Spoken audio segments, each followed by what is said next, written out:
गीता सत्संग में आप सभी का स्वागत। जहां आज से हम नए अध्याय की शुरुआत करने जा रहे हैं, अध्याय 11, जिसमें परमात्मा के विश्व रूप के दर्शन किए अर्जुन ने।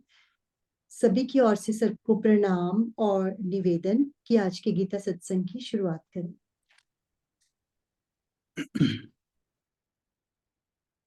ओम वसुदेव सुतं देवं कंसचाणूरमर्दनं देवकी परमानंदं कृष्णं वंदे जगद्गुरुं। सभी को बहुत बहुत प्रणाम। जैसा कि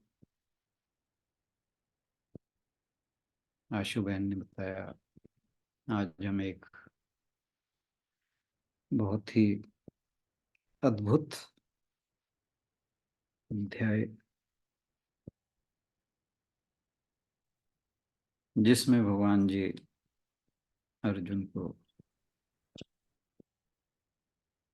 अपना विराट रूप दिखाने वाले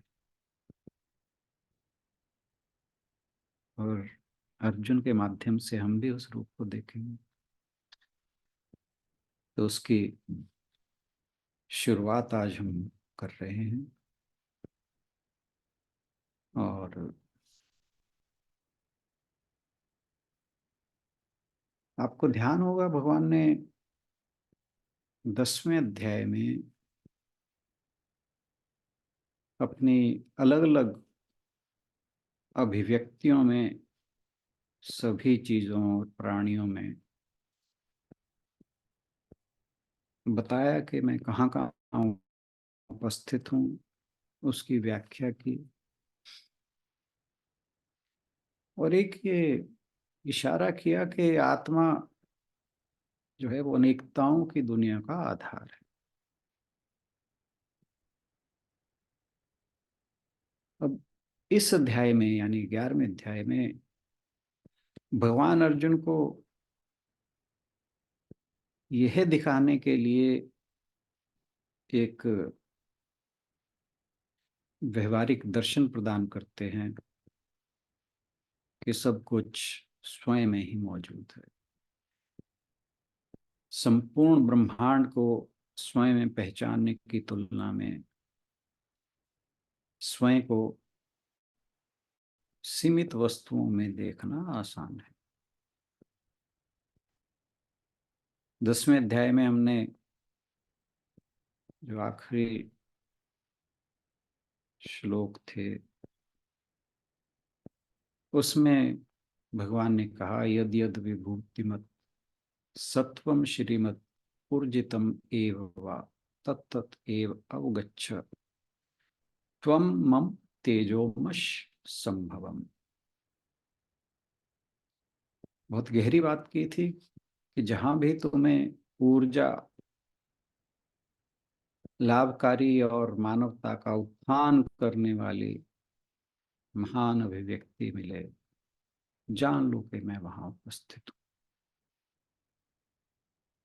क्योंकि मेरी अपनी अनंत प्रकृति का एक अंश उस विशेष घटना या उस विशेष व्यक्ति में मौजूद है। यही वह शिक्षा है जिसने हम भारतीयों को महानता का सम्मान करने के लिए प्रेरित किया। चाहे वह फिर कहीं भी हो, वह महानता जरूरी नहीं कि हमारे देश के अंदर ही हो। दुनिया के किसी भी कोने में, प्रकृति के किसी भी घटना में, प्रकृति के किसी भी दृश्य में, तो उस महानता में बिना किसी भेदभाव के हम परमात्मा की झलक देख सकते हैं। इसलिए जहां जहां भी कोई महानता घटित होती है, आपने देखा होगा भारतीय उसके आगे नतमस्तक हो जाते हैं। हमारे महान विचारकों ने, लेखकों ने बहुत जगह कहा है कि ऋषि जो हैं सब समुदाय में है, केवल सनातन धर्म में ही नहीं है। वो जो श्रेष्ठता भगवान की अभिव्यक्त होती है वो केवल सनातन धर्म में नहीं होती, हर किसी में होती, चाहे वो इस्लाम का मोहम्मद हो, क्रिश्चियनिटी के जीसस हों, सिखिज्म के गुरु नानक हों, बौद्धों के महात्मा बुद्ध हों, जैनियों के महावीर जैन हों, या अन्य कोई भी जो हमें श्रेष्ठ दिखता है, हम उसके आगे नतमस्तक हो जाते हैं। और अब हम 11वें अध्याय में प्रवेश करते हैं, जिसे विश्व रूप दर्शन के नाम से जाना है। भगवान ने अर्जुन से कहा कि मैंने तुम्हें अपनी महिमा के बारे में सब कुछ बताया, कि मेरी महिमा कहाँ और किस रूप में मौजूद है। भगवान ने पहले एक श्लोक में अर्जुन को कहा था कि मेरे प्रति समर्पण करो, मुझे हर जगह पाओ, तुम जो कुछ भी करो ये ध्यान में रखो कि यह मेरे लिए है, और यह कि तुम यह जो कर रहे हो मेरे लिए कर रहे हो। भगवान अर्जुन से कहते हैं कि आत्मसमर्पण करो, जिसका अर्थ है कि अपना मन बदलो, उसे भक्ति पर केंद्रित करने दो, इस प्रेम को जागृत होने दो, इसे पूरे नियंत्रण में लेने दो, मन पर हावी हो जाओ, शरीर पर हावी हो जाओ, ताकि सभी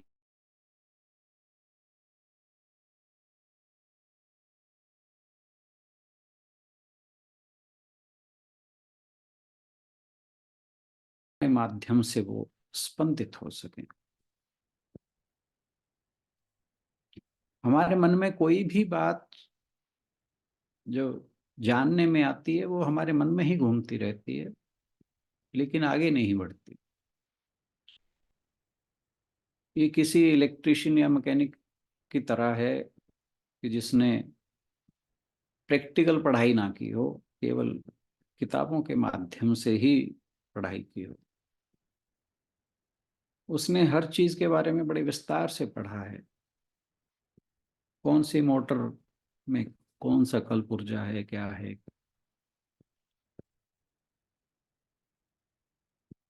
कहाँ पर क्या है, उसे सब पता है, क्योंकि किताब में उसने पढ़ा है। लेकिन जब उसके सामने आप कोई उपकरण लाकर रख देते हो वह उसके टुकड़े टुकड़े करके बता देगा कि ये है पेंच है, ये नट बोल्ट है, ये पिस्टन है, यानी जो भी उसके अलग अलग पार्ट या हिस्से हैं।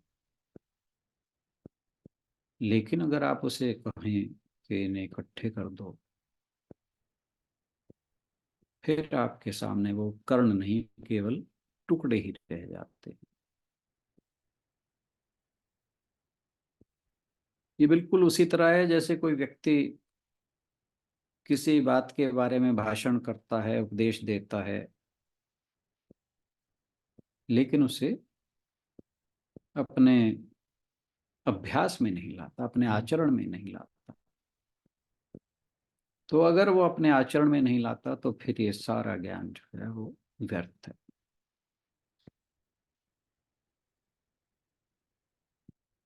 हम जानते हैं कि जब हम आकाश की बात करते हैं, स्पेस की बात करते हैं, तो आकाश जो है अलग अलग वस्तुओं, व्यक्तियों को बांटता है, एक दूसरे से अलग करता है। लेकिन अगर इन व्यक्तियों, वस्तुओं के बीच में से हम आकाश को निकाल दें, तो सारी वस्तुएं इतने निकट आ जाएंगी कि वो एक दिखाई देंगे। यही भगवान कृष्ण ने अर्जुन को के साथ किया। उन्होंने उसके मन से आकाश की अवधारणा को ही हटा दिया और यह प्रदर्शन करने के लिए कि स्वयं को इस प्रकार या कि ब्रह्मांड सब कुछ उन्हीं में है।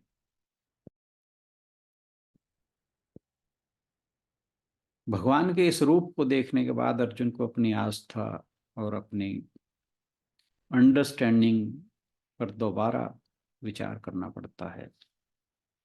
इस अध्याय में हम अर्जुन को आश्चर्य, विस्मय, भय, श्रद्धा, भक्ति आदि भावनाओं से परिपूर्ण देखते हैं।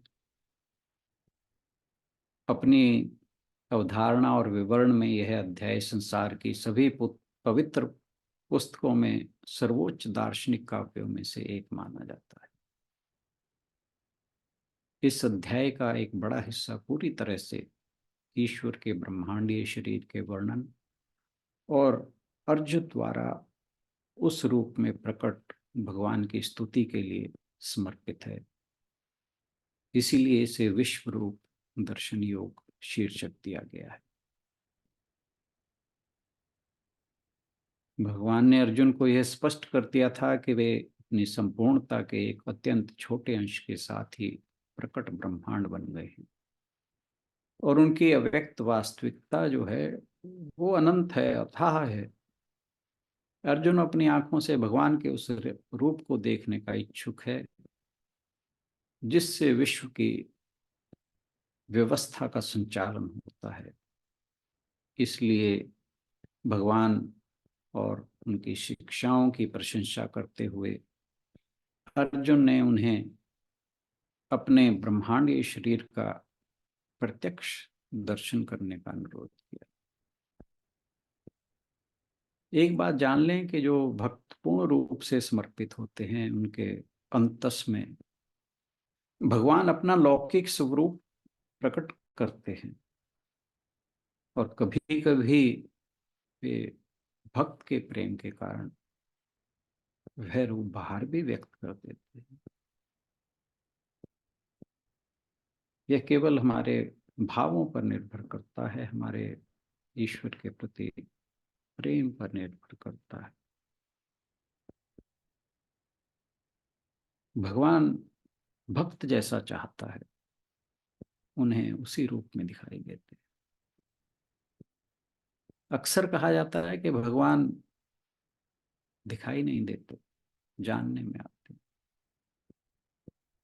लेकिन ऐसे हमारे पास असंख्य उदाहरण हैं जहां भगवान अपने भक्त के सामने सशरीर उपस्थित होते हैं, उसे प्रत्यक्ष दर्शन देते हैं। ये अध्याय इसी अवधारणा को लेकर है कि वह अनंत, अनिर्वचनीय, निर्गुण, निराकार एक साकार रूप में, विराट रूप में अर्जुन के सामने उसके आग्रह पर अपना रूप प्रकट करता है। तो ये भक्त के प्रेम और भावों पर निर्भर है कि वे जिस रूप में भगवान को देखना चाहते हैं भगवान उसी रूप में उसके सामने आते हैं। जीवन में अनेक बार ऐसा अनुभव होता है कि हम प्रयत्न करते हैं तो कुछ नहीं होता, फिर अचानक एक दिन स्वतः प्रेरणा से सब समस्या का समाधान हो जाता है। हमें पता भी नहीं चलता कि समस्या का समाधान कहाँ से आया। वह समाधान हम में से नहीं आता, हमारे ऊपर से आता है। इसे ही भगवान का अनुग्रह कहा जाता है। जो पार्थिव आकर्षण हैं वो समस्या को उलझाते हैं, जो दिव्य आकर्षण हैं वो समस्या को सुलझाते हैं। अपने में देखें तो दोनों आकर्षण स्पष्ट हैं। एक आकर्षण काम केंद्र का है जो शरीर के नीचे के हिस्से में है, और ये दूसरा जो दिव्य आकर्षण है वो शरीर के ऊपरी हिस्से में है, जहां सहस्रार चक्र है।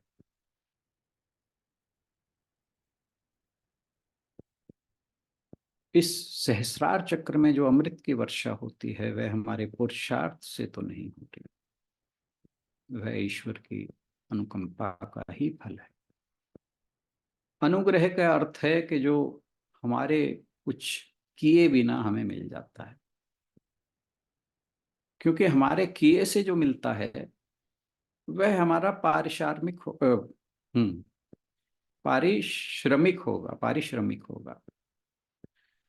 पारिश्रमिक तो हमारी योग्यता के अनुरूप ही होता है। हम में से किसी की भी योग्यता इतनी नहीं है कि उसके बदले में, उस पारिश्रमिक के बदले में हमें भगवान मिल जाए। इतनी योग्यता हमारे भीतर कहाँ है। हम कितना भी परिश्रम करें उसका पारिश्रमिक हमसे छोटा ही होगा। भगवान हमसे छोटे नहीं है कि हमें परिश्रम में मिल जाए। तो फिर भगवान मिलेंगे कैसे? भगवान मिलेंगे उनके अनुग्रह से, उनकी कृपा से। भक्ति योग का यही आधार है। मुंडक एवं कठोपनिषद में आया है कि भगवान ना प्रवचन से मिलेंगे, ना बहुज्ञ थे, ना मेधा से, वे मिलेंगे अनुग्रह से। नायम आत्मा प्रवचने लभ्य, ना मेध्या न बहुना श्रुतेन, यमई वैश वृणुते तेन लभ्य, तस्यैष वे वृणुते तनुस्वाम। अर्थात आत्मा प्रवचन से नहीं मिलती, यह ना तो मेधा शक्ति से मिलती है और ना ही शास्त्रों को बहुत अधिक जानने से, सुनने से मिलती है। इसे केवल वही व्यक्ति प्राप्त कर सकता है जिसका यह वर्ण करती है। केवल उसके प्रति ही यह आत्मा अपने स्वरूप का उद्घाटन करती है। अर्जुन कहता है, अर्जुनवाच, पहला श्लोक आशुबेन सिरनोद के श्लोक पढ़ते हैं, फिर हम इस पर बात करेंगे। जी सर। अथ एकादशो अध्यायः विश्वरूप दर्शन योग। अर्जुन उवाच मद अनुग्रहाय परमं गुह्यम् अध्यात्म संजितम् यत् त्वयोक्तं वचस्तेन मोहोऽयं विगतो मम। अर्जुन उवाच, अर्जुन ने कहा, मत अनुग्रहाय, मुझ पर कृपा करने के लिए, परमम परम, गुह्यम गोपनीय, अध्यात्म आध्यात्मिक, संचितम नाम से जाना जाने वाला, विषयक, यत जो, त्वया आपके द्वारा, उत्तम कहे गए, वचः शब्द, तेन उससे, मोह मोह, अयम यह, विगतः हट गया, मम मेरा। अर्जुन बोला, मुझ पर कृपा करने के लिए आपने जो परम गोपनीय अध्यात्म विषयक वचन कहे, उससे मेरा यह मोह नष्ट हो गया। तो 11वें अध्याय का आरंभ अर्जुन के शब्दों से होता है, अर्जुन उवाच। और यहाँ उसे जो पहले अध्याय में उसके भीतर मोह पैदा हो गया था उसे याद करता है। उस मोह को जिसने एक योद्धा के रूप में और एक परिवार के सदस्य के रूप में उसके कर्तव्य के बीच में एक द्वंद्व या भ्रम या मोह पैदा कर दिया था। आपको ध्यान होगा, इसी बात को जानकर उसने भगवान से दूसरे अध्याय में कहा था, कारपन्य दोषोपहत स्वभावा पृच्छामि त्वाम धर्म सम्मूढ़ चेता यच्छ्रेयस्या निश्चितं ब्रूहि तन्मे शिष्यस्तेहं शाधिमां त्वां प्रपन्नम्। कि कायरता के दोष से तिरस्कृत स्वभाव वाला और धर्म के विषय में मोहित अंतःकरण वाला मैं आपसे पूछता हूं कि जो निश्चित रूप से मेरे कल्याण करने वाली बात हो वह मेरे लिए कहिए। मैं आपका शिष्य हूं, आपकी शरण हुए मुझे शिक्षा दीजिए। तो उसे पहले अध्याय का मोह याद आता है। दूसरे अध्याय में वह भगवान से यह स्वीकार करता है कि भगवान मुझे भ्रम हो गया है, उचित अनुचित का विवेक मुझे इस समय नहीं है। मेरे कल्याण में जो भी हो वह आप कहिए। मैं आपका शिष्यत्व ग्रहण करता हूँ, आपको गुरु मानता हूँ। जो भी मेरे कल्याण की बात हो आप कहें।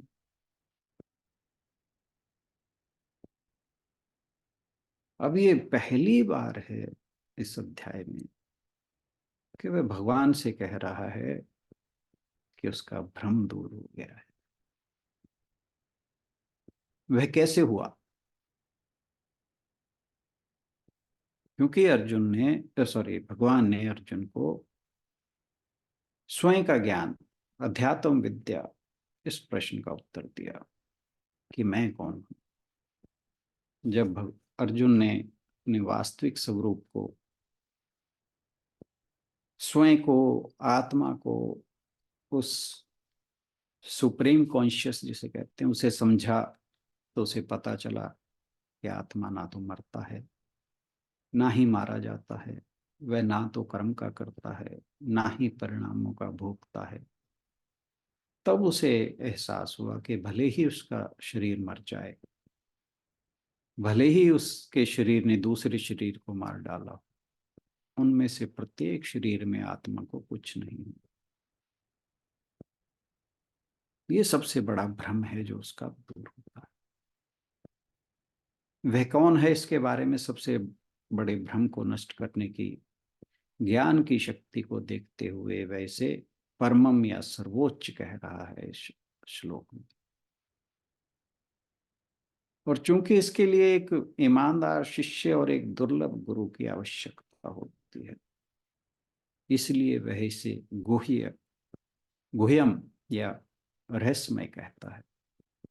अब हम सोच सकते हैं कि अर्जुन में कुछ विशेष बात थी जिसने उसे इस सर्वोच्च ज्ञान को प्राप्त करने के योग्य बनाया या अधिकारी उसको बनाया। अर्जुन इतना विनम्र था कि उसने स्वीकार किया कि यह विशुद्ध रूप से करुणा के कारण कि भगवान श्री कृष्ण ने उस पर अपनी कृपा बरसाई और उन्हें यह ज्ञान दिया। केवल ईश्वर और एक योग्य गुरु की कृपा और करुणा के माध्यम से ही कोई यह ज्ञान प्राप्त कर सकता है। शिक्षण का एक अन्य पहलू ईश्वर का ब्रह्मांड के साथ जुड़ाव था, जिसके बारे में बात बाद में होगी। इस श्लोक में अर्जुन कहता है, मद अनुग्रह है परमम यत तव्या उत्तम। आपने अब तक मेरे प्रति प्रेम और आशीर्वाद से जो कुछ भी कहा है, गुह्यम अध्यात्म संगीतम। आपने क्या कहा? अध्यात्म संगीतम, आध्यात्मिक का नाम धारण करना। और जो कुछ आपने कहा उसके फलस्वरूप यत योक्तम वचस्तेन, आपके द्वारा जो बोले गए शब्दों के माध्यम से मोहोयम विगतो मम, मेरा यह भ्रम दूर हो गया है। अब मुझे एहसास हुआ कि यह आपका अनंत चेतन तत्व है जो इस ब्रह्मांड के रूप में हर जगह प्रकट होता है। भ्रम के कारण मैं और तू का जो भेद है वह अब मिट गया है। यही बात अर्जुन यहां स्वीकार कर रहा है। मेरा यह मोह भ्रम दूर हो गया है। 18वें अध्याय के 73वें श्लोक में वह इस बात को एक बार फिर दोहराए, जहां वो कहता है कि मैंने अपना सारा भ्रम और अज्ञान खो दिया है, आप मुझसे जो करने को कहेंगे मैं वही करूंगा। वहां पर क्योंकि भगवान श्री कृष्ण ने कहा था कि मैंने जो कुछ कहा है उस पर विचार करने के बाद तुम जो उचित समझते हो वह करो, तुम्हारा निर्णय मैं नहीं लूंगा, वह निर्णय तुम्हें ही लेना होगा। कितना सुंदर विचार है कि आप केवल किसी गुरु के ऊपर निर्भर नहीं हो, आप खुद पर निर्भर। गुरु ने जो कहा है उसे स्वीकार करें, उस पर गहराई से सोचें, अपने निर्णय पर आए।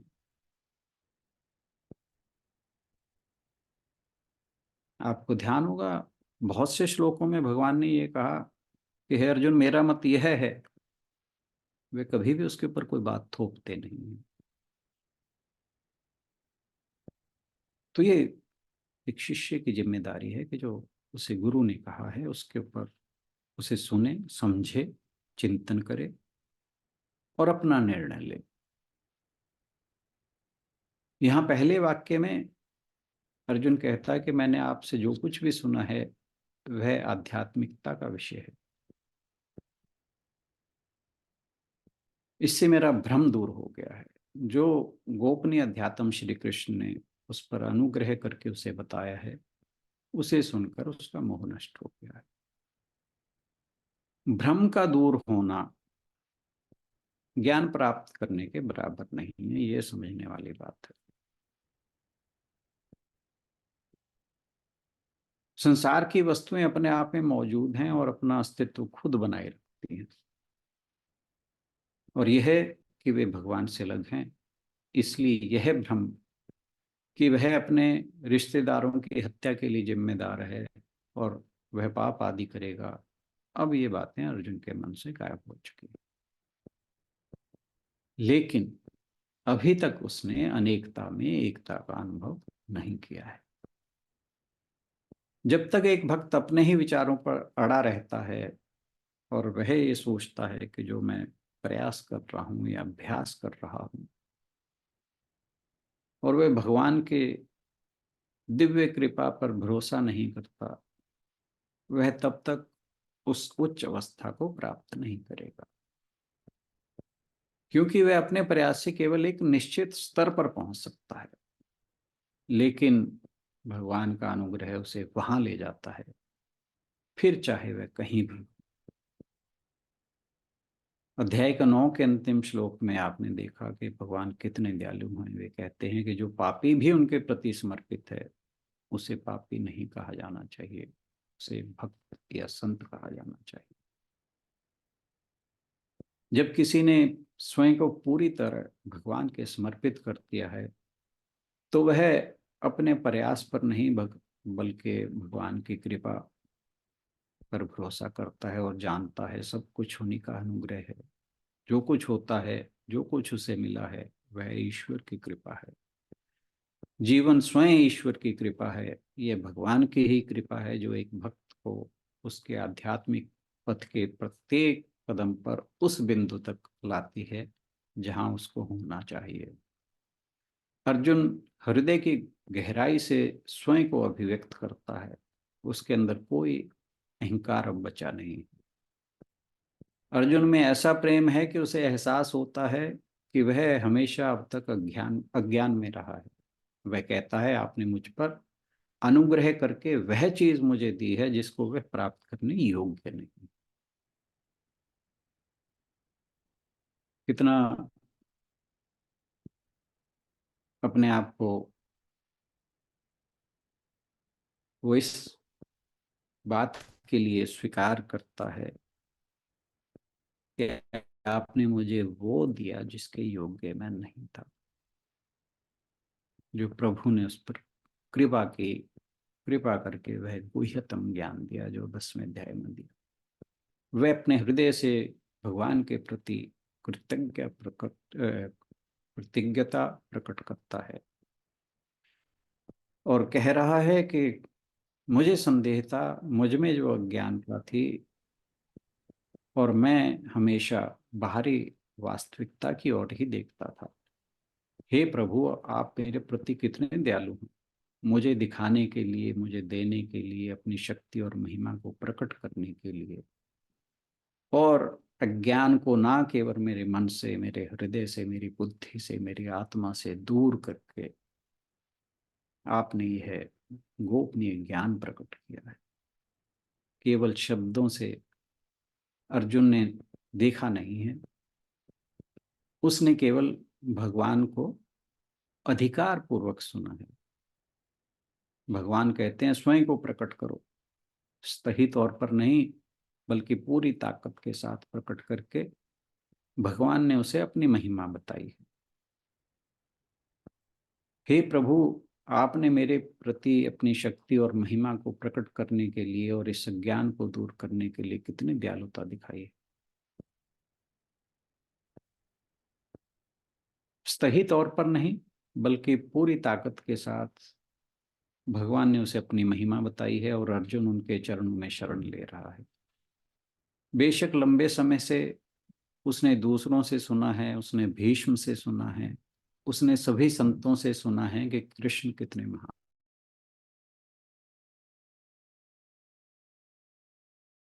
है। उसने भगवान श्री बिंदु पर, यहाँ पर आकर उसे एहसास होता है कि उसके अहंकार के कारण, इस सच्चे ज्ञान की कमी के कारण वह यह नहीं समझ सका कि वह कृष्ण को केवल अपने मित्र, अपने सबसे अच्छे दोस्त के रूप में देखता रहा। इसीलिए वह यहाँ पर भगवान के उपदेश के प्रति कृतज्ञता प्रकट करता है। इससे शिक्षा मिलती है कि शिष्य को गुरु के पास जाकर संदेह को प्रकट करना चाहिए, तथा गुरुओं को भी अपने उपदेश के द्वारा शिष्य के शोक मोह को दूर करना चाहिए, जिससे जीव जो अपनी चेतनता, अमलता, सहज सुख, राशिता को भूल चुका है, उसे वह स्मरण हो जाए। आज के लिए इतना ही। बहुत धन्यवाद।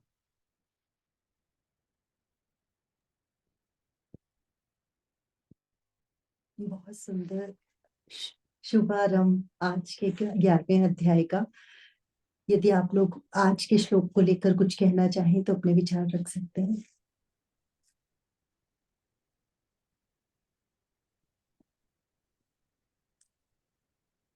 सर, अर्जुन वाली बात तो वैसे मेरे मन में तो रहती है हमेशा, जो मैं आपको हमेशा ही बोलती हूँ कि हम इस योग्य है नहीं है ना, हमने ऐसा कुछ किया है, ये भगवान जी की कृपा ही है जो हम इसको पाने के अधिकारी बने हैं। पर हमें सोच के यहीं तो नहीं रह जाना ना, बात तो वो ये भी भी तो भगवान जी करवाएंगे। ये भी तो देखो ना कि अर्जुन ने अपने आप को इस ज्ञान के को प्राप्त करने का अधिकारी भी बनाया। ये भी आपने एक चीज मिस कर दी, एक चीज पकड़ ली।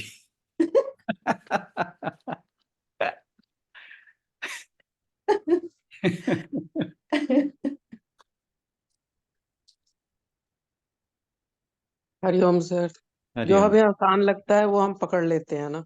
यस यस, बिल्कुल ठीक कहा आपने। तो वैसे अभी मैं ऐसे ही बैठी थी तो मेरे को एकदम से ख्याल आया कि हम लोग जरा सा कुछ प्रॉब्लम होती है तो हम एकदम विचलित हो जाते हैं। अब सारे पांडव कृष्ण के भक्त थे, कृष्ण के इतने नजदीक थे। अर्जुन तो सबसे ज्यादा, और द्रौपदी उनकी सबसे नजदीकी फ्रेंड थी। कुंती जो उनकी सबसे प्रिय बुआ थी। लेकिन कितने कष्ट मिले उनको, वो कभी विचलित नहीं हुए।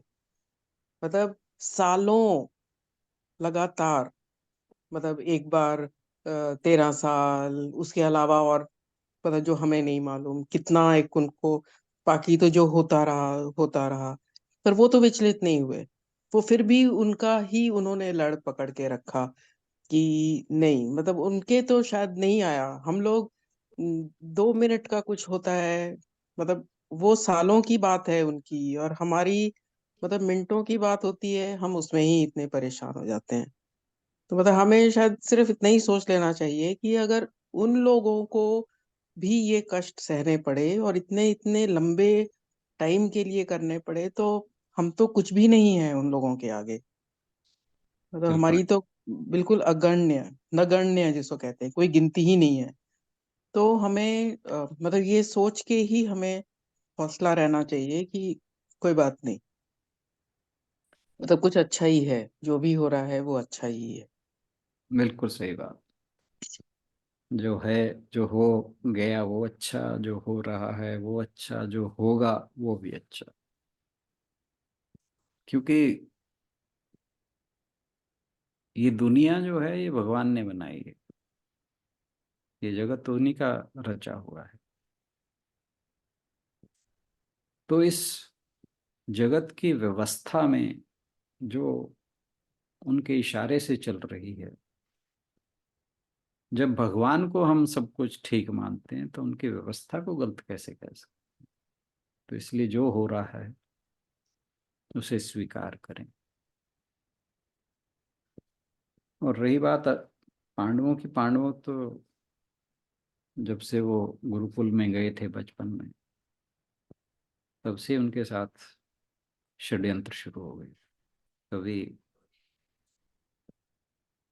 भीम को खीर में जहर खिलाया जाता है। उनके तो साथ शुरू से ही षड्यंत्र शुरू हो गए थे।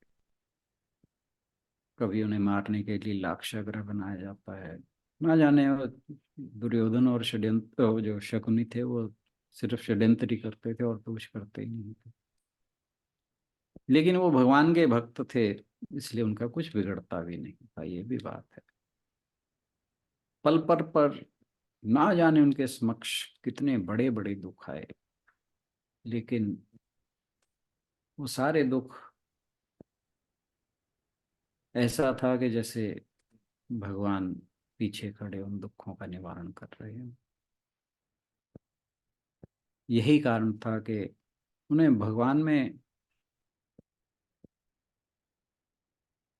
जो दृढ़ श्रद्धा थी, उसका ही एक जो फल था, प्रतिफल था, कि उनके बाल का बांका भी नहीं हुआ। तो जितनी भगवान में हमारी श्रद्धा दृढ़ होगी, इतनी दृढ़ के अविश्वास का एक लेश मात्र भी ना हो, फिर तो भगवान योग क्षेम स्वयं सहन करते हैं। उन्होंने खुद कहा है इस बात के लिए।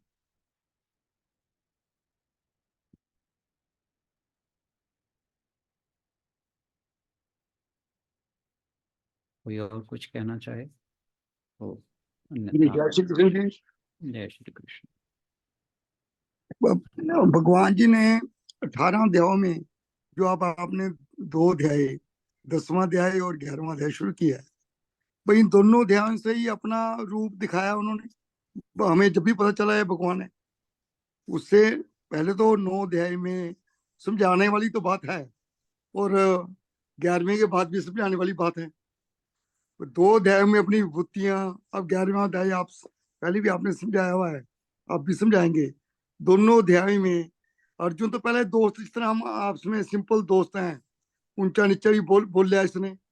उसने कहा है अर्जुन ने, मैं आपको बहुत, मैं गलत बात भी बोल लिया, मैं क्षमा करो। क्यों 10वीं और 11वें अध्याय से ही उसको पता चला ना, ये तो ठीक मैं बात। भगवान के उलझ रहा भाई।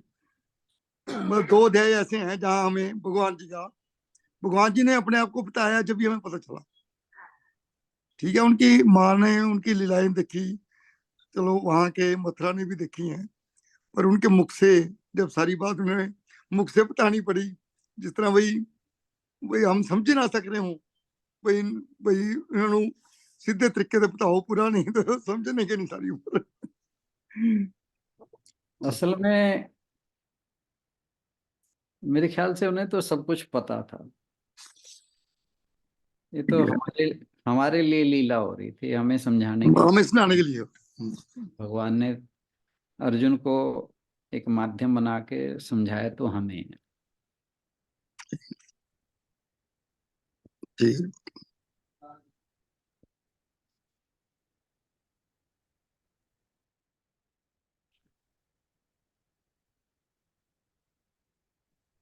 किसी और का कुछ प्रश्न हो तो आप बात रख सकते हैं, अन्यथा समापन की ओर बढ़ेंगे।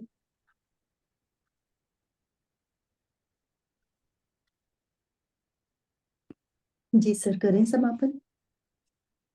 ओम पूर्णमदः पूर्णमिदं पूर्णात् पूर्णमुदच्यते पूर्णस्य पूर्णमादाय पूर्णमेवावशिष्यते। ओम शांति शांति शांति। सभी को बहुत बहुत प्रणाम और आज के सत्संग में आने के लिए बहुत बहुत धन्यवाद। Thank you everyone. सभी की ओर से राणा सर का भी बहुत बहुत धन्यवाद। कल मिलते हैं श्लोक 2 के साथ। Thank you everyone.